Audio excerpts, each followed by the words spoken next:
And I'd bring him back to the daycare at work because they had all those fun things. You know, they had all the balls and the things they could slide down. I was justifying everything.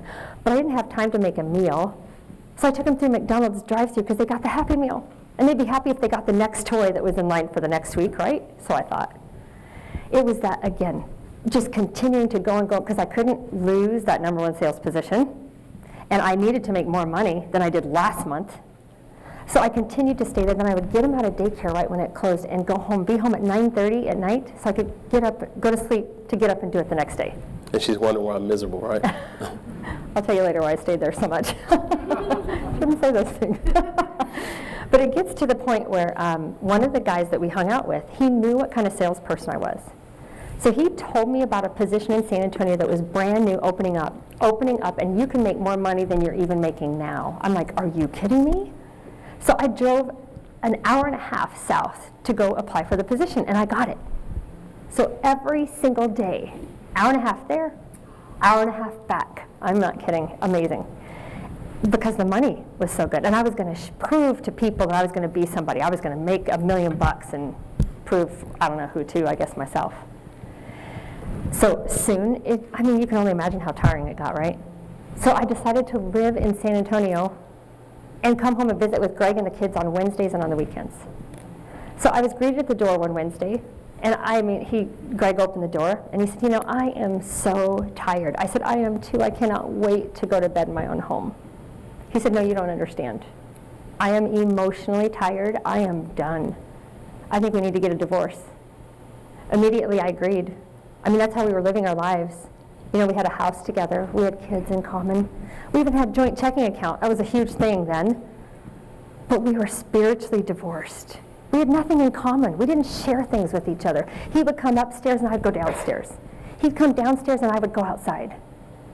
I went to San Antonio to avoid the issues in our marriage because it was an escape. But the money was okay and good, so we could justify everything we were doing. But I remember climbing up the stairs thinking, divorce. Gosh, I'd be the only one in my entire, for generations. I can't even tell you how far back they would even mention the word divorce. I kept thinking my parents would kill me. What am I going to do? How am I going to tell them? So I remember making the 911 call to our parish priest. Father, we are in trouble. We need to come see you. So we went in the next day. He calls us into his office, sits us down. Greg and Julie, what's going on? Father, we are in trouble. We're going to get a divorce. What are you going to do about it? He's like, what do you mean, what am I going to do about it? Well, you're the ones that marry us, right? And we're just coming here to help you, to have you help us. What do we do? He's like, do you want this marriage to work?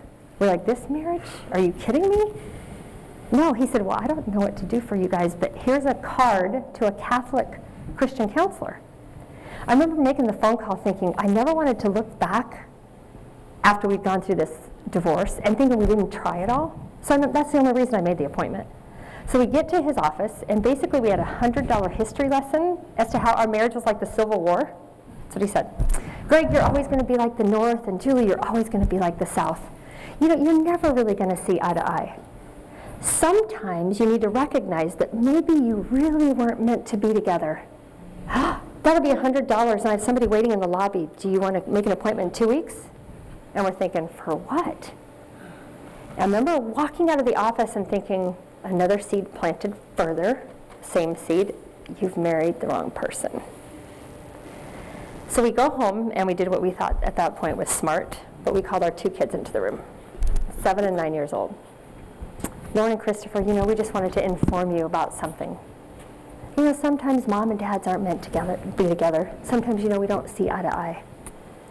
We just wanted to let you know that we're going to get a divorce. Regardless of the fact that they were huddled in a corner, sitting on the floor, their bodies were shaking and crying like crazy. They were holding each other because we didn't have it in us to even think about what they were going through. We were so cold-hearted that we sat there and watched their little bodies just literally. It was devastating as I see it now. I can't believe it. But as we said this, I tell you what is just unbelievable, because in God's infinite wisdom, he sent a special priest into our life. Thanks be to God for this man, because you see what happened is he filled in for our parish priest because he went away for the entire summer. And this priest that filled in for him was such a teacher of the faith. Because see, we were going through all this stuff and putting on this facade that everything was perfect, but we still went to church every Sunday because we didn't want to do the wrong thing. Right. But as we would go to church, our hearts were on fire. I mean, literally, we were sitting on the edge of our seats. We couldn't wait to go back to church the next Sunday. Instead of the alarm pulling us out of bed, we got up before the alarm went off. So we wanted to find out who this man was. So we started hanging out in between the mass times to see who he was. Well, later we found out he was the tribunal vicar for the diocese. And we knew nothing about our faith, but we knew that was the guy that did the annulment thing. And God was so merciful sending us this man, he was going to help us get out of our marriage. This is what we thought. So I made the appointment to go see him. And the poor man thought we were coming by for a social visit. Wow, gosh, for 45 minutes, he had to hear everything that Greg did wrong. Okay, maybe he got 5 minutes. No, I'm kidding. It was like back and forth. It was we did everything wrong you could ever do in a marriage. He's done this, and she's done this, and Father, this happened, and the poor man was just like, oh my gosh. But he sat forward, and he said, I understand your plight and your situation, but let me ask you a few questions. What is God's plan for marriage? You're like, who? He has a plan? What does our church teach about the sacrament of marriage? What are some of the writings of St. Paul and the various holy fathers dealing with marriage? We're like, we don't know. What does that have to do with us? We're Catholic. We go to church every Sunday. We were once in love, and now we're not. We were just here hoping you could help us get out of this thing. He said, I understand. But before you go any further, I suggest you go home and find the answer to these questions that I asked. And thanks be to God, Greg did. So not only did I have to go home and find the Bible first, but to dust it off before I could read it, of course. And I remember every year we hear this great homily about St. Paul and Ephesians. So I thought, naturally, let me go to Ephesians and see what Paul had to say about marriage. And I remember going to, chapter 5, I think verse 21 and 22. But it's almost as if those words jumped out in bold print. And I read, wives, be submissive to your husbands. And I remember thinking to myself, here's the problem in our marriage relationship. I got this fitness queen over here wanting to make $1 million. She's just simply not doing the things I want her to do in this marriage. Now, needless to say, I found this newfound Bible to be some pretty cool stuff, right? So I thought, well, let me go back and let me arm myself with some more ammunition so I could be ready for her when she came home that evening. But as I went back and continued to read, then the next few words I read were, husbands, love your wives like Christ loved the church. And I remember thinking to myself, like Christ loved the church, man, when Christ died for the church, am I dying to myself for some of the things that she is wanting and desiring in this marriage relationship? And unfortunately, the answer was no. But for the first time, it had really begun to dawn on me that just maybe some of my own selfishness was contributing to the breakup and breakdown of our marriage. But then I thought, well, let me go to the Catechism of the Catholic Church to see what this church had to say about marriage. Again, at this point, married for 10 years, we thought we knew it all. But I remember opening it up, paragraph 1601, Article 7 in the Catechism started with God's plan for marriage, and I began to read. And even on the next page, paragraph 1606, it began to talk about what would happen to your marriage relationship once you allow the regime of sin to enter into it. And then it started to speak about things like hatred, domination, separation, lust, infidelity, all those things that we were experiencing in our marriage. And then I began to think that maybe if this church knows something about the difficulties we can encounter, maybe we can find some resolve here as well. And then I got on the internet and made my way to Catholic Information Network and downloaded the first, what was called encyclical. I'd never heard of the word before that. But the first one I downloaded and began to read was our belated Holy Father John Paul II, Familiaris Consortio, English translation on the family in the modern world.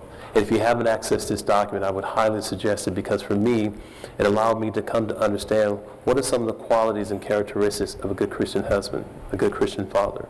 What are some of the dynamics that should be taking place in at home in order for the home to be this domestic church. And for 2 days, I didn't go to work or anything. I just holed up in a bedroom, just continuing to read and access this information. But on that second evening, I called Julie into the room. I said, Julie, I said, come here. I said, I want to share with you what our church has to teach about the sacrament of marriage. In all honesty, I looked at it, I said, no wonder we're screwing it up. I said, we're not even coming close to living it like this.